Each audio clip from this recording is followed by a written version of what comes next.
በስመ አብ ወወልድ ወመንፈስ ቅዱስ አሐዱ አምላክ አሜን። ሰላም ለእናንተ ይሁን ቅዱሳን፣ የጌታ ጸጋና ሰላም ይብዛላችሁ። ይህ የሐመረ ወንጌል ዘኢትዮጵያ የሚዲያ አገልግሎት ነው። ይህንን የሚዲያ አገልግሎት የምትከታተሉ ቅዱሳን የጌታ ጸጋና ሰላም ይብዛላችሁ። እንግዲህ እየተመለከትን ያለነው ደብረ ምጥማቅ የተባለውን ክብረ በዓል ግንቦት 21 ነው። ይህ ክፍል 2 ነው የምንመለከተው። ድንግል ማርያም የድንግል ማርያም አምልኮ በደብረ ምጥማቅ የሚል ነውና ጥያቄ ድንግል ማርያምን በዚህ በክብረ በዓሉ ኦርቶዶክሳውያን ካህናቶች ያመልኳታል ወይ? በምን አይነት መልኩ እያመለኳት እንዳሉ ጥያቄ ማቅረብ ፈልጋለሁኝ። ማህሌቱ በእውነት የአምልኮ ስርዓት ያከናውንላታል እሷ በምን አይነት መልኩ? እንግዲህ መርጌታ ዳዊት ወደ እሱ ትመጣለሁኝና በዚህ ጉዳይ ላይ ትንሽ ሐሳብ ቢሰጡን። ክብር ለእግዚአብሔር ይሁን።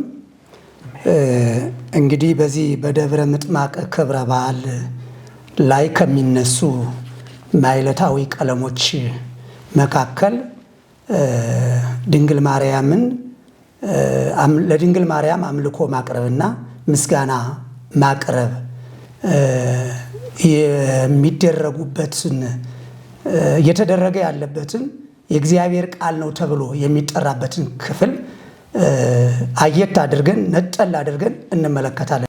አምልኮ የሚለውን ስንተረጉመው መገዛት፣ ሁሉን ቻይ፣ ሁሉ በሱ ሁሉ ለእርሱ ሁሉ ከእርሱ የሆነን አምላክ በሁሉም ቦታ የሚገኝ አምላክን አውቆ ለዚህ መገዛትና እንደ ፈቃዱ መኖር ማለት ነው አምልኮት ማለት።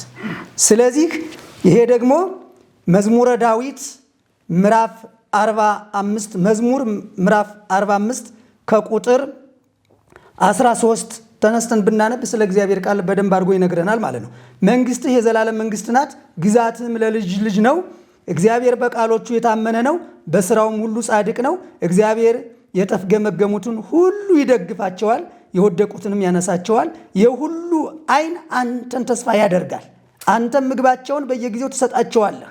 አንተ እጅን ትከፍታለህ፣ ሕይወት ላለውም ሁሉ መልካምን ታጠግበዋለህ። እግዚአብሔር በመንገዱ ሁሉ ጻድቅ ነው፣ በስራውም ሁሉ ቸር ነው። እግዚአብሔር ለሚጠሩት ሁሉ በእውነት ለሚጠሩት ሁሉ ቅርብ ነው። ለሚፈሩት ምኞታቸውን ያደርጋል፣ ልመናቸውንም ይሰማል ያድናቸዋልም። እግዚአብሔር የሚወዱትን ሁሉ ይጠብቃቸዋል ይላል። ለዚህ አምላክ መገዛት ማለት ነው አምልኮ ማለት። በዚህ አምላክ እንደ ፈቃዱ መኖር፣ ለዚህ አምላክ ፈቃድ መገዛት፣ በትእዛዙ ጸንቶ መኖር። በማን በኩል? በልጁ በኢየሱስ ክርስቶስ በኩል ማለት ነው። ሌላ ደግሞ ከዚያው ከማይሌቱ ቃል ማለት ነው። ምናልባት ግን እዚህ ጋር እንዲህ ሐሳብ ብጨምር አሁን እመቤታችን እንግዲህ አርጋለች ብላ ነው ቤተክርስቲያኒቱ የምታስተምረው። ጌታ ኢየሱስ ክርስቶስ እንኳን እንዳረገ እናምናለን፣ ዳግም እንደሚመጣ ነው እናምናለን። በአባቱ ቀኝ ተቀመጠ ሲል እኮ እንግዲህ እግዚአብሔር የሚሄድ የሚመጣ ባይሆንም ቅሉ ግን እንዴት ነው ዝም ብሎ የሆነ ሰው ሲፈልግ መምጣት የሆነ ሰው ሲፈልግ መሄድ ነው ወይ? ይህ ስርዓቱ ምን ለማለት ተፈልጎ ነው? እውን ይህስ አግባብ ነው ወይ? መሄድ መምጣት ዝም ብሎ እንግዲህ እግዚአብሔር እንደሚመጣ እየጠበቅን ነው። የክርስቲያን ትልቁ ተስፋ ክርስቶስ ነው። ክርስቶስ በዳግም መምጣቱ ነው። ግን እነዚህ አዋልድ መጻሕፍት ግን ችግራቸው ምንድነው? በየቀኑ ማንም አንድ ጻድቅ በሞተ ቁጥር መላእክትን አስከትሎ መጣ፣ እናቱን አስከትሎ መጣ። ድንግል ማርያም ደግሞ አሁን ለምሳሌ ውዳሴ ማርያም አንድምታ ላይ ኤፍሬም እያንዳንዱ ቀኑን የሰኞም የማስከኞንም በሚተረጉም ቀን ትመጣለች። እየመጣች ትቀመጣለች። በወንበር የብርሃን አትሮንስ ይዘረጋል። በዚያ ላይ ትቀመጣለች። ወድሰኒ ትለዋለች ምናምን ወድሰኒ ኤፍሬም እና ስለዚህ እዛም በኋላ በከመ ወደስ ብላ ባርካ ትጀምራለች። ስለዚህ እንደዚህ ያሉ ትምህርቶች እንደው ዝም ብሎ በመናብ ልብ ወለድ ከሆኑ እንግዲህ እንደ ልብ ወለድ እንያዛቸው፣ ግን እውነት ናቸው ወይ? አሁን እንደፈለግን ማምጣት ማስኬድ ነው ወይ? ይሄ በእውን እመቤታችን እንግዲህ በስጋዋ አርጋለሽ ካል እውን ይሄ እንደው የአምላክን እንትን መጋፋት አይደለም። ሰው እየመጣ እንደው ዝም ብሎ በፈለገው ቦታ መገለጥ በፈለገው ቦታ መገኘት የእግዚአብሔርን ያሰራሩን ያውም ለፍጡራን እንግዲህ ለፍጡራን ሁሉ መጋቢ የሚገለጥም የሚያግዝም እግዚአብሔር ብቻ ነው። ስለዚህ ይሄ በጣም አደገኛ ትምህርት ነው። እንዲሁ ዝም ብሎ ልብ ወለድ ነው ለማለት ነው የፈለኩት። በጣም የመጀመሪያው እንግዲህ ባላችሁት መሰረት አየት ይዛቲን ተተወርድም ሰማይ ማለት አንደኛ ደብረ ምጥማቅ ነው እያነሳን ያለ ነው። ካህናት ደብረ ምጥማቅ ላይ በዛ ተራራ ላይ ድንግል ማርያም ለ5 ቀን ትገለጣለች የሚል ትምህርት ስላለ ነው። ዋዜማ የሚባለውም ይሄ ቀለም ወይም ይሄ ዋዜማ ሲባል ያው ምእመኑ መስማት ስላለበት በደብረ ምጥማቅ በ21 ቀን ዋዜማው ላይ የሚባለው በመቋሚያ በጸናጽል በከበሮ የሚባለው ዜማ ትምህርት አስተምሮ ነው ይሄ። ስለዚህ ኦርቶዶክስ ተዋሕዶ ቤተክርስቲያን ትምህርቷ ምንድነው? ድንግል ማርያም ትወርዳለች፣ በየዓመቱ ደብረ ምጥማቅ ተራራ ላይ ትወርዳለች የሚል ትምህርት አላት። ትወርዳለች ብቻ አይደለም፣ ትታያለች። ለእስላሙም ትታያለች፣ ለክርስቲያኑም ትታያለች የሚል ትምህርት አለ።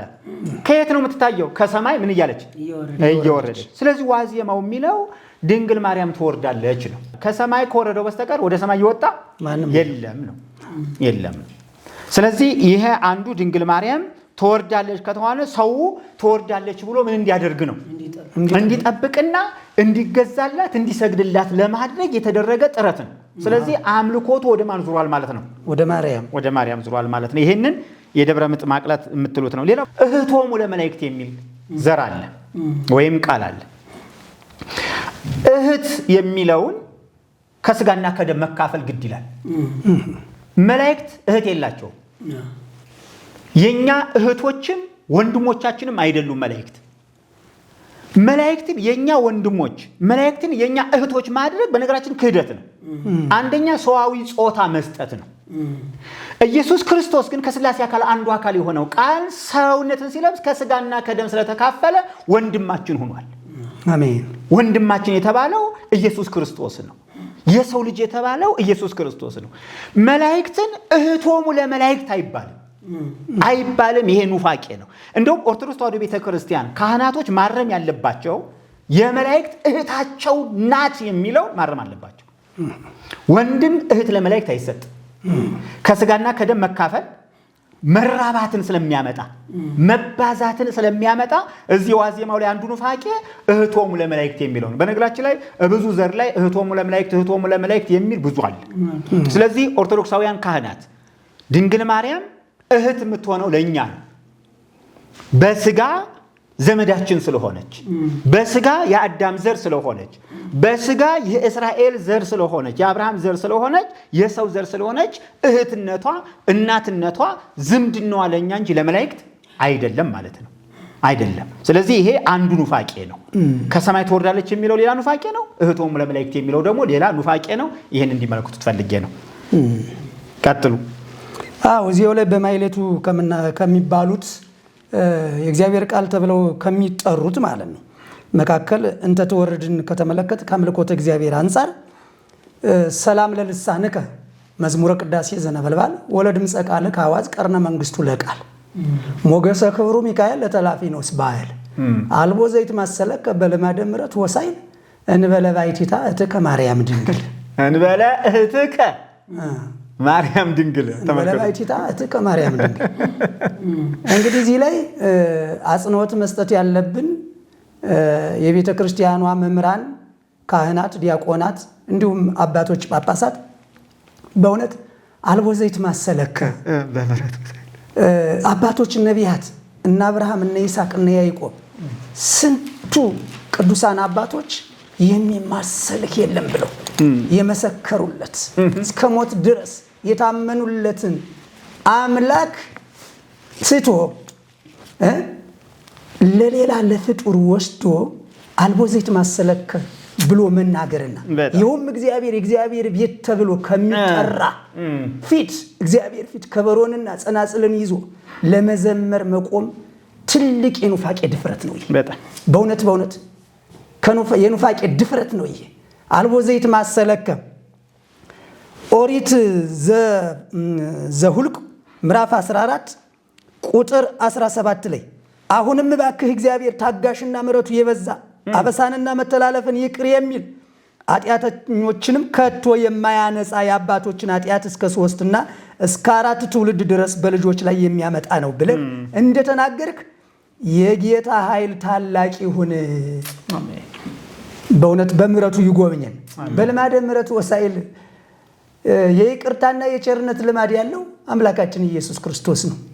በዚህም ዘመን በአዲስ ኪዳን ምሕረቱን ያለ ገደብ ፍስስ ያደረገው በልጁ በኢየሱስ ክርስቶስ ይቅር ያለን አሁንም የበደለ ሰው ሁሉ በልጁ በኢየሱስ ክርስቶስ ፊት ሲቀር በሱ በኩል ሲቀር ምሕረት እንደሚያገኝና ቸርነት እንደሚበዛ ይቅርታውን ቸርነቱን እንደሚያገኝለት ሙሉ በሙሉ እምነታችን ይሄ ነው። እንደውም በዛሬው እንደው የሚገርም እንኳን ማለት ነው እንግዲህ ደብረ ምጥማቅ በዓል ነው ተባለ። ሚካኤል ምን አመጣውሽ? የማርያም ከሆነ ማለት ነው።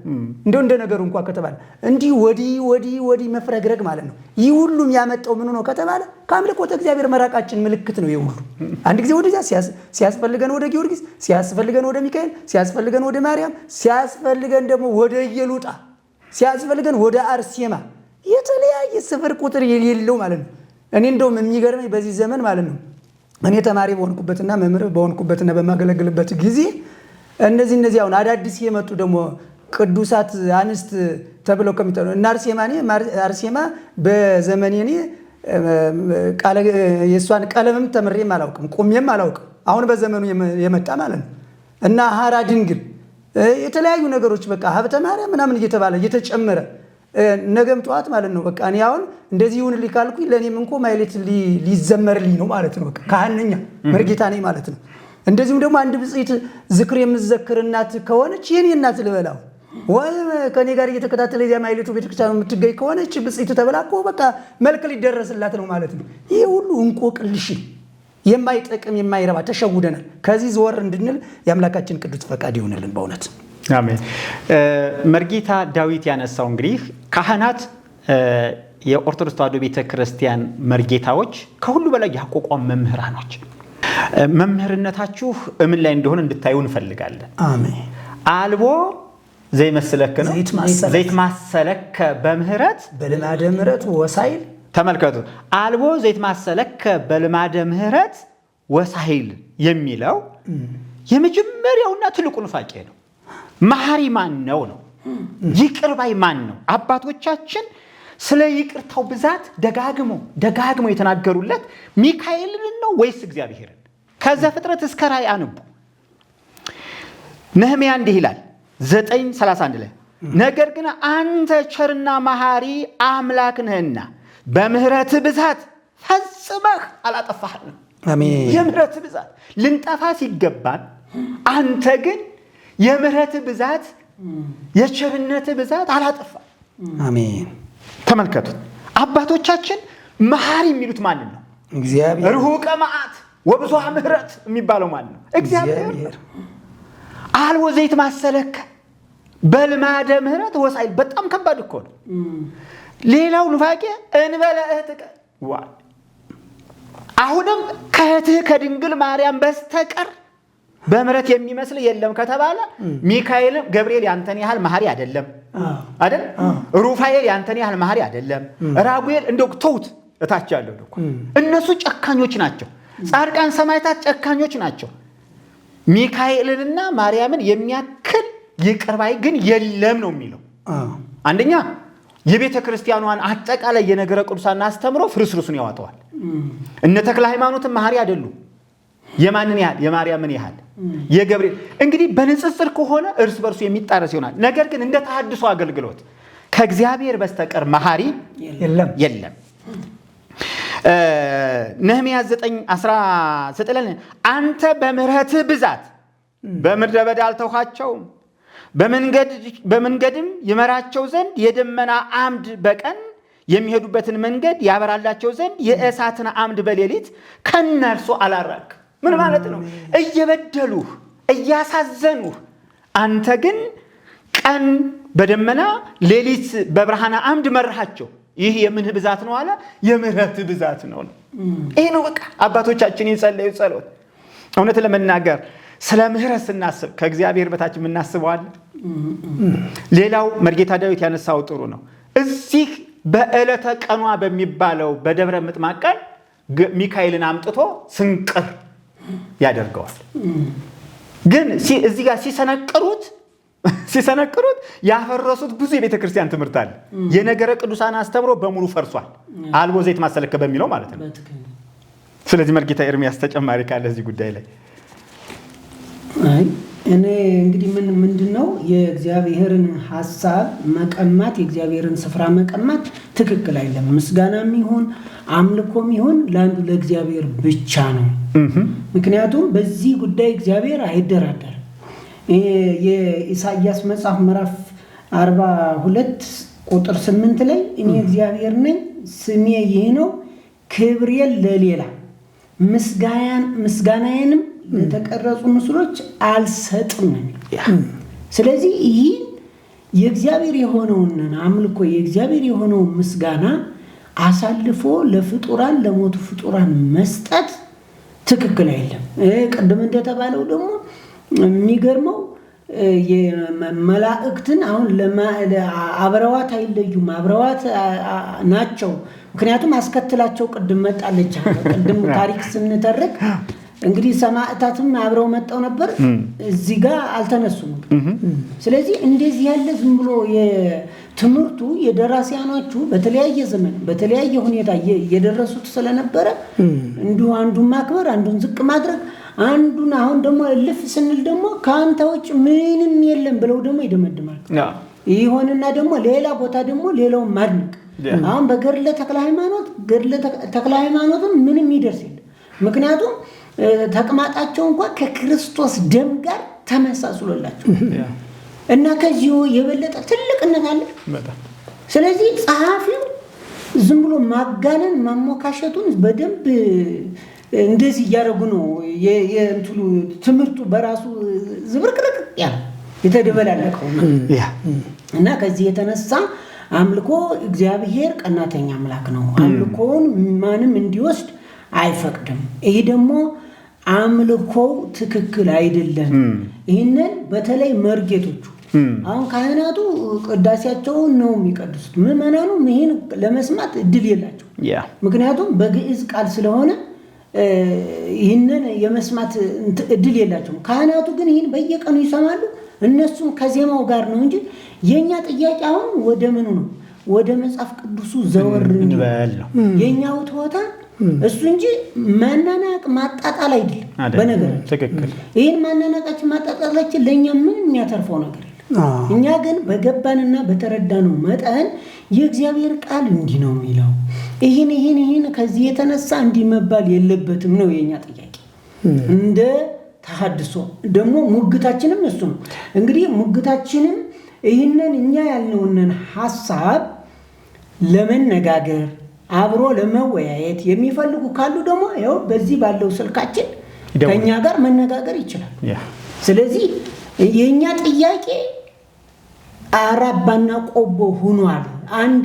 አንዴዚ እያደረግነ እንትሉ ትምህርቱ ፍርስርስ ወጥቷል እና በእግዚአብሔር ቃል ቢመዘንና ቢለካ ግን ወደ ትክክለኛው አስተምሮ መምጣት እንችላለን። ወደ ወንጌል ጥያቄያችን።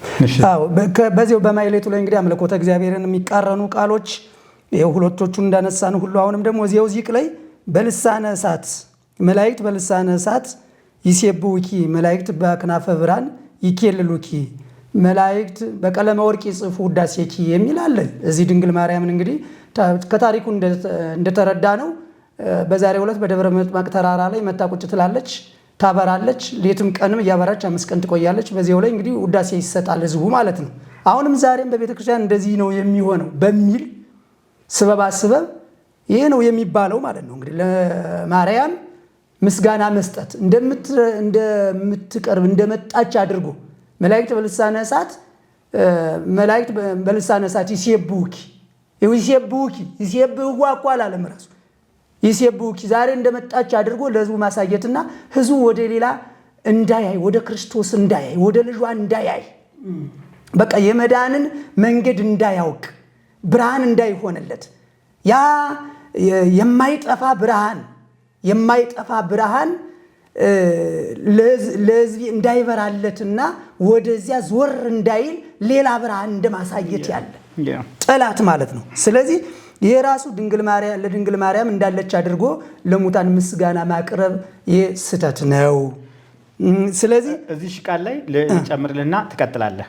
መላእክት በልሳነ እሳት ይሴብሑኪ መላእክት በእሳት አንደበት ያመሰግኑሻል ነው የሚለው ዚቁ።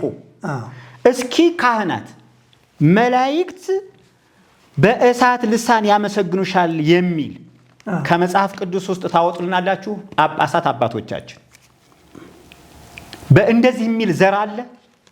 እንደዚህ የሚል ቃል አለ? ጥያቄያችን ይሄ ነው። መላእክት ድንግል ማርያምን ያመሰገኑበት ክፍል አለ? እንደው ሊያበስራት የመጣ ገብርኤል አመሰገናት ወይስ ነገራት? ነገራት። ትጸንሲ ወትወልዲ ወልደ አለ እንጂ አመሰግንሻለሁ አላላት። አንቺ የተመሰገንሽ ነሽ ቡርክት ነሽ ሲል የተሰጣትን ጸጋን የነገራት እንጂ አላመለካትም። ሰብህዎ የተባለው ማንን ነው? ስቡህ ወውዱስ ይሄ ውስጠ ዘው ቅጽሉ ስቡህ ቅዱስ ንጹህ የሚለው ለባህሪው ውዳሴ የሚገባው እሱ ነው። ስለዚህ መላእክት በልሳነ እሳት ይሴብሑኪ የሚለው በመጽሐፍ ቅዱስ ውስጥ የለም። ይቀጥሉ ዘሩን አሁን መርጌታ መላእክት በልሳነ እሳት ይሴብሑኪ መላእክት በክናፈ ብርሃን ይኬልሉኪ መላእክት በክንፍ ብርሃን ይከልሉሻል ይላል። ይሄ ከኪሩቤል ጋራ ሕዝቅኤል ላይ ያለውን አምጥቶ እኮ ነው ማለት እግዚአብሔር በኪሩብ ክንፍ ላይ ከሆነ ማርያም ስለምን ይቀርባታልና መላእክት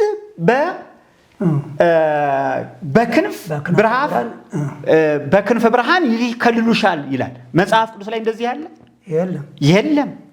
መላእክት በቀለመ ወርቂ ጽፉ ውዳሴኪ እስከ ዳግም ምጽአቱ ለበኩርኪ የበኩር ልጅሽ ዳግም እስኪመጣ ድረስ መላእክት በቀለመ ወርቅ ውዳሴሽን ይጽፋሉ ነው የሚለው ዚቁ። አሁን ያሉትን ማለት ነው። እሺ መርጌቶች እና ምሰሙን መርጌቶች መጽሐፍ ቅዱስ ላይ እንደዚህ አይነት ቃል አለ? የለም።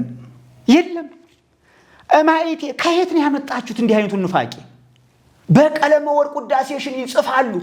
ሕሳዌ ውእቱ ነገራችሁ አስተምሯችሁ ማህሌታችሁ ውሸት መላእክት ብላችሁ በመላእክት ስም ዋሻችሁ። እስኪ ከዘፍጥረት እስከ ራእይ ለድንግል ማርያም ውዳሴ የጻፈ መልአክ ገብርኤል ነው? ሚካኤል ነው? ሩፋኤል ነው? ራጉኤል ነው? እናንተ የምትሏቸው መላእክት እንደው እዚህ ድርሳናቱ ገድላቱ እዚህ ጥንቆላ መጽሐፉ ላይ ያሉት መላእክት የሚባሉት እንኳን ጽፈዋል? መጽሐፍ ቅዱስ ላይ አልጻፉም። መላእክት ይጽፉ ውዳሴኪ አልጻፉም በቀለመ ወርቅ። ስለዚህ ምንድነው መላእክት ይጽፋሉ ስትሉ ህዝቡ መላእክት ከጻፉማ መላእክት ውዳሴሽን ካሉማ ብሎ ሰውየው ተነስቶ ይጽፋል ማለት ነው። የራሱ እኔም ልጻፍ ብሎ ይጽፋል። ስለዚህ ይሄ ዚቁ ላይ የምትሉት የለም ነው ጥያቄያችን ይሄ ነው። እሺ እንደውም ስራ እንደመቀማት ያለ ነው። አሁን ለምሳሌ መላእክት በሰማያት እግዚአብሔርን አምላካቸው እግዚአብሔርን ቅዱስ ቅዱስ ቅዱስ ቅዱስ ቅዱስ እያሉ ያለማቋረጥ ነው የሚያመሰግኑ። ስለዚህ በቀለ እስከ ዳግም ምጽአቱ ለበኩርኪ በቀለመ ወርቅ ይጽፉ ውዳሴኪ ከሆነ ስራቸውን ቀሙ ባለው ስራቸው ውዳሴው መጻፍ የትጆሩ ውዳሴ አውሩ ውዳሴ ከተባለ ጻፉ ከተባለ የታለ ውዳሴ የተጻፈው? አሁን የተጻፈው ዝም ብሎ ማባል ሆነው ማለት ነው። ለዚህም ደግሞ ዕብራውያን 12 ቁጥር 22 ላይ እንደዚህ ይለናል። ነገር ግን ወደ ጽዮን ተራራና ወደ ሕያው እግዚአብሔር ከተማ ደርሳችኋል፣ ወደ ሰማያዊቱም ኢየሩሳሌም በደስታም ወደ ተሰበሰቡት ወደ አእላፋት መላእክት ምን ለማድረግ ምስጋና ለማቅረብ በማን በኢየሱስ ክርስቶስ እዚያ የደረስንበት ማለት ነው። ከመላእክት ጋር የተገናኘንበት ዋና በልጇ በኩል በኢየሱስ ክርስቶስ ነው። ስለዚህ እሷም እዚያ ማይበር ልትገኝ ትችላለች። ስለዚህ አብራ ለማመስገን ነው የሥራ ድርሻዋ እንጂ ልጇን ለማመስገን ማለት ነው። የኛም አድሬሳችን ይሄ ነው ማለት ነው። በሰማያትም ወደ ተጻፉ ወደ በኩራት ወደ ማይበር የሁሉም ዳኛ ወደሚሆን ወደ እግዚአብሔር ፍጹማንም ወደ ሆኑት ወደ ጻድቃን መንፈሶች የአዲስም ኪዳን መካከለኛ ወደሚሆን ወደ ኢየሱስ ከአቤልም ደም ይልቅ የሚሻለውን ወደሚናገር ወደ መርጨት ደም ደርሳችኋል ይላል። ይኸው አድሬሳችን የሆኖ ያለ ወደ ከንቱ ውዳሴ ዝም ብሎ በቃ ምን ተረታ ተረት ረሊቃውን እውነተኛም ልኮ እውነተኛ ምስጋና መስሎን ባለማወቅ ተሸውደናል። በእውነት ደረቅ ቆርጥመን ተምረናል። ይሄ የተማርነው ተረት ሆኖ ተገኝቷል። ነገር ግን ይህንን እየዋጀን በቃሉ ሕዝባችን ወደ መበተን ሳይደርስ ወደ ኩነኔ እንዳይገባ ቶሎ በቃለ እግዚአብሔር ተመርተን ወይንም በልጁ በኢየሱስ ክርስቶስ አምነን በልጁ በኢየሱስ ክርስቶስ በኩል ሕዝብ ሁሉ እናቶች፣ አባቶች፣ እህቶች፣ ወንድሞች፣ ዘማሪያን፣ ካህናት፣ ዲያቆናት፣ ቆራቢያን ሁሉ ወደ አምላኩ ዞር እንዲል አሁን እንትጋ። በእውነት እንትጋ። ስለዚህ ሌላ ቀጥሎ በዚያው ላይ ደግሞ እግዚአብሔር ውእቱ ብርሃንኪ ለዓለም ወመሰረትኪ ለትውልደ ትውልድ እያልቅ ብዛ ሰላምኪ ወነገሥት ይትቀነዩ ለኪ የሚል ዚቅ አለ። ይሄ ዚቅ እንግዲህ እግዚአብሔር ውእቱ ብርሃንሽ እግዚአብሔር ነው፣ ለዘላለም ብርሃንሽ እግዚአብሔር ነው ተባለ ለድንግል እውነት። ወመሰረትኪ ለትውልደ ትውልድ ያ አፍራሽ ነው ራሱ ድርሰቱ ራሱ ምንም እንኳን እንደው ራሱ እንኳን ለእግዚአብሔር አምልኮ የሚመች ቀርቶ ለሰው ንግግር ራሱ እንደው ጥበበኛ ለሆኑት ሰዎች እንኳን እንደው ሰው ፊት የሚቀርብ ድርሰት እኮ አይደለም። አንድ ጊዜ ወደዛ፣ አንድ ጊዜ ወደ ላይ፣ አንድ ጊዜ ወደ ቀኝ ወደ ግራ ዝም ብሎ መወላገድ ማለት ነው። ለካህናቱ እንዲገባቸው አሁን ያስልኩ ሐሳብ እግዚአብሔር ውእቱ ብርሃንኪ ለዓለም ለዘላለም ለማለት ወመሰረትኪ ለትውልደ ትውልድ ደግሞ እንደገና ሄዶ ወደ እሷ ማለት ነው። ይህን የተናገረውን ሳይጨርስ ብርሃንኪ ያለውን ማሰሪያ ሳይሰጥ ወመሰረትኪ ለትውልደ ትውልድ እያልቅ ብዛ ሰላምኪ ያለ ደግሞ እንደገና ይሄ ስህተት ነው እና እንደ መቀማት ነው። ይሄ ተፋልሶ ነው። የነቢዩ የኢሳይያስ መጽሐፍ ምዕራፍ 60 ከቁጥር 1 ጀምረን ሙሉ ምዕራፍ ብናነበው ለኢየሩሳሌም የተነገረ ቃል ነው። ይሄ ነቢዩ የተናገረው እግዚአብሔር የነገረውን ለሕዝቡ ያስረዳበት ነው። ለቤተ እስራኤል የተናገረው ትንቢት ነው ይሄ። ስለዚህ ካማረልን ብለን ኢየሩሳሌምን በሴት አንቀጽ ጠርቶ እንደተናገረው ሁሉ ዛሬም ድንግል ማርያም ሴት እንደመሆኗ እንደሚታወቅ ሁሉ እያልቅ ብዛ ሰላምኪ እያል ዝም ብለን ተረታ ተረቱን የምንለውን አናውቅ፣ የምናመሰግነውን አናውቅ። ይኬልሁ ወይ ጸርሁ ወይ ያምሩ ክላሆሙ ሆነን አድሬሳችን አናውቅ። ለማን ምስጋና እንዲሁ አንዳንድ ጊዜ ግርም ይለኛል። ይሄ ራሱ ምስጋና መሆኑ አምልኮ መሆኑ የገባኝ አሁን ነው። እኔ በጣም ትልቅ ነገር መስሎ ነበር። አለማየት ማለት ነው። ካለማየት መንፈስ ያወጣል። በእውነት ልብ ካለማድረግ ይህ ሁሉ የሚሆነው ምንድን ነው? አንድ ሰው በክርስቶስ ካላመነ የፈለገው ይሁን ያ ብርሃን አይገለጥለትም። የመዳን መንገድ አይገባውም። የሚያደርጋቸው ምስጋናዎች፣ አምልኮዎች ሁሉ በሩ ስለተጣሰ በሩ ዝግ ነው። ስለዚህ ይችንም ደግሞ ስበባ ጠላት ዲያብሎስ እየተጠቀመ ከዚያች ብርሃን ፈቅ እንዳደረገን ሁሉ የምናደርገው ነገር ሁሉ አዚም ድንዛዜ ነው የሚሆንብን ማለት ነው። ስለዚህ ይሄ ሁሉ ሆኖብናልና ከዚህ ከሆነብን ነገር ሁሉ አምላክ ይሰውረን። በእውነት እንግዲህ ከመጽሐፍ ቅዱስ ተወስዶ ለኢየሩሳሌም የተነገረውን የትንቢት ቃል የነቢዩን ቃል ለድንግል ማርያም ወስደው እግዚአብሔር ውእቱ ብርሃንኪ ካለ ለዓለም ለዘላለም እግዚአብሔር ምንሽ ነው ብርሃንሽ ነው ካለ እሷ ብርሃን አይደለችም ማለት ነው። ከዛ ቀጥሎ የሚለውን ደግሞ ስትመለከቱ ዘሩን በለው ተፋልሶ ነው ያለው። እሱ ብርሃንኪ ለዓለም ወመሰረትኪ ለትውልደ ትውልድ መሰረትሽን ለትውልደ ትውልድ ነው፣ ለልጅ ልጅ ነው። እያልቅ ብዛ ሰላምኪ የሰላምሽን ብዛት አያልቅም። ወነገሥት ይትቀነዩ ለኪ ነገስታትም ላንቺ ይገዛሉ። እንግዲህ ይቺ በሴት አንቀጽ ቅዱስ መርጌታ ዳዊት ቆንጆ አድርጎ ነው። በሴት አንቀጽ የተነገረውን ሁሉ ወስዶ ለማን መስጠት ነው? ለማርያም መስጠት። ወነገሥት ይትቀነዩ ለኪ ያለ ለእስራኤል ነገስታት ነው። ነገስታቶች ላንቺ ይገዛሉ፣ ለእስራኤል ማለት ነው፣ ለኢየሩሳሌም ነው የተነገረው ትንቢቱ እሱ ነው። ይህን ወስዶ ለድንግል ማርያም መስጠት ይህ መጽሐፍ ቅዱሳዊ ነው። የጌቶች ጌታ የነገስታት ንጉስ የተባለው ደግሞ ማን ነው? ልጇ ወልድ ዋህድ ኢየሱስ ክርስቶስ ሁሉ የሚገዛለት ለአንተ ሁሉ ይገዛል የተባለ ሁሉን ገዥ የተባለ እሷ ሳትሆን እሱ ነው። ስለዚህ ማህሌቱን ጸናጽላችሁን ከመጮኻችሁ በፊት ትምህርታችን ዜማችን ሳይሆን ትምህርቱ ከዶግማ ከሆነው ቃል እግዚአብሔር ላይ ከዚህ ከእግዚአብሔር ቃል ጋራ ምን አይነት ግንኙነት አለው ብላችሁ እንድታስቡት እንፈልጋለን። ይሄን ዘሩን ማለት ነው። እኔ እዚህ ጋር አሁን አጽንኦት መስጠት መፈልገው ምናልባት እንደዚህ ስንተች ብዙ ወንድሞቻችን ወደ ቅዱሱ ቃል ወደ መጽሐፍ ቅዱስ ያላዘነበሉ ወንድሞች ቅር ሊላቸው ይችላል እንጀራቸውም ስለሆነ ግን እውነታው ግን ከእግዚአብሔር ቃል ጋር ተጣርሷል ነው የኛ ጥያቄ። ትክክል። በዚህ ነው ሙገታችን እና አሁን ይህን ቃል በቃል ተባዕታይና አንስታይ አድርገው ነው የቀየሩት። ምንድነው የሚለው እንግዲህ መዝሙረ ዳዊት 72:10 ላይ የተርሴስ እና የደሴቶች ነገስታትን ስጦታን ያመጣሉ፣ የአረብና የሳባን ነገስታት መንሻ ያቀርባሉ፣ ነገስታት ሁሉ ይሰግዱለታል፣ አሕዛብ ሁሉ ይገዙለታል። አሜን ሚለውን እንግዲህ ነገስተ ተርሴስ ወደ ሰያት አማሃ ያበጉ ነገስተ ሳባ ወአረብ ጋዳ ያመጽኡ ወይሰግዱ ኩሎሙ ነገስተ ምድር ለኪ እያሉ አሁን እዚህ ጋር እንግዲህ ምንድነው ወነገስት ይትቀነዩ ለኪ ያመጽኡ አማሃኪ ተመልከት እንግዲህ እጅ መንሻን ያመጡልሻል። አሁን ይሄን እዛ እንትን ላይ ኢሳይያስ ላይ ያለው ለኢየሩሳሌም ቢሆንም እንደዚህ ያለውን ሐሳብ ነው እየተለዋወጠ እየተደረገ ያለውና ምንድነው መርጌቶች ግን ሊረዱ የሚገባው ከእግዚአብሔር ቃል ጋር የእግዚአብሔርን ሐሳብ ተወስዷል፣ ተጣርሷል፣ ተለያይቷል ነው የኛ ጥያቄ እንጂ አሁን የሆነ ነገር ለመንቀፍ አይደለም። እንደው መርጌታ ኤርሚያስ እንደው መርጌቶች የመርጌትነት ሙያ ከመማራቸው በፊት መጀመሪያ መጽሐፍ ቅዱስ ቢማሩ አቡነ ኤርሚያስ ፊተኛውን ኋለኛ አደረግነው ብለው ተናግረው በጣም ደስ ብሎኛል። አቡነ ኤርሚያስ የወልዲያው ጳጳስ ፊተኛውን ኋለኛ አደረግነው ያሉት ይህን መጽሐፍ ቅዱስ ነው። በኦርቶዶክስ ተዋሕዶ ቤተክርስቲያን የካህናት ትምህርት ይሄ ኋለኛ ነው። መጀመሪያ ነበር መሆን የነበረበት።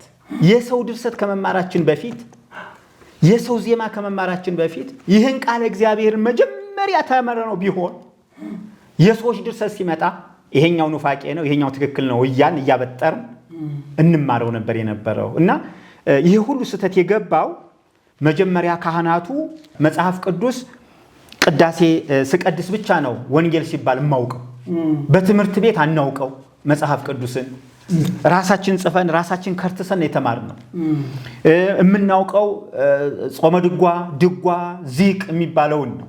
ወደ ቅኔ ቤት ስንመጣ ደግሞ ግስ የሚባል መጽሐፍ ነው የምናውቀው እና እንዲህ አይነት ነገሮችን አሁንም ቤተክርስቲያን ነቅታ ለካህናቱ መምህርነትን መርጌትነትን ከመማራቸው በፊት እንደው መጽሐፍ ቅዱስን መጀመሪያ ቢያውቁት አሊያም ደግሞ መምህርነትን ስታስመርቅ እንደው መቋጫው ራሱ መጽሐፍ ቅዱስ ሆኖ ትምህርታቸውን ገምግመውት ድጓውንም ገምግመውበት ዚቁንም ገምግመውበት ስርዓተ ቅዳሴውንም ገምግመውበት ማህሌቱን አጠቃላይ የማህሌቱን ትምህርት በሙሉ ገምግመውበት ቢመረቁ የእግዚአብሔር የአምላካችን ስም ብሩክ ይሁን። እንግዲህ በሁለተኛው ክፍል ማለት ነው የተመለከትነው የደብረ ምጥማቅ ቀን የሚባለውን አምልኮተ ማርያምን በማህሌቱ ውስጥ ያለውን አይተናል። ከሁሉ በላይ ጥያቄያችን ሙግታችን ለኦርቶዶክሳውያን ካህናቶች፣ ለግዕዝ ቋንቋ አዋቂዎች፣ ለማህሌት ሰዎች እና አባቶች ነው። መጽሐፍ ቅዱስን ካህናት እንዲማሩ ጥሪ ማድረግ እንፈልጋለን። የድጓ መምህራን፣ የአቋቋም መምህራን፣ የመጻሕፍት መምህራን፣ የአንድምታ ትርጓሜ መምህራን የተባላችሁ መጋቤ ብሉይ፣ መጋቤ ሐዲስ የምትባሉት እናንተም ቢሆን መጽሐፍ ቅዱስን ቁጭ ብላችሁ ሳትቀላቀሉ የተቀላቀለውን አስወግዳችሁ መጀመሪያ ጥሬ ዘሩን እንድታውቁት እንድታነቡት ጥሪ ማድረግ እንፈልጋለን። በወለይቤሉን ትታችሁ በዘይቤንም ትታችሁ መጽሐፉ ምን ይላል እለይቤሉንም ተውት። እንዲህም የሚል አለ የሚለውን ትታችሁት ቃሉ ምን ይላል ብላችሁ ብርሃን ለፍኖቴ አይደል ሕግህ ለእግሬ መብራት ብቻውን ነው ምንም ሳይጨመርበት።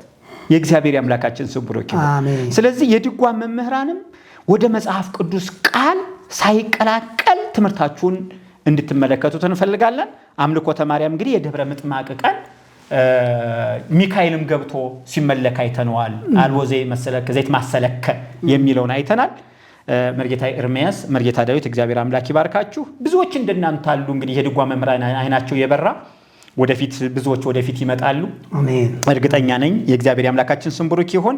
የዛሬውን ፕሮግራም እዚህ ላይ ጨርሰናል። በሚቀጥለው ክፍለ ጊዜ ደግሞ ነገረ ድነት ደብረ ምጥማቅ ላይ ይዘን እንመጣለን። ወስብሐት ለእግዚአብሔር።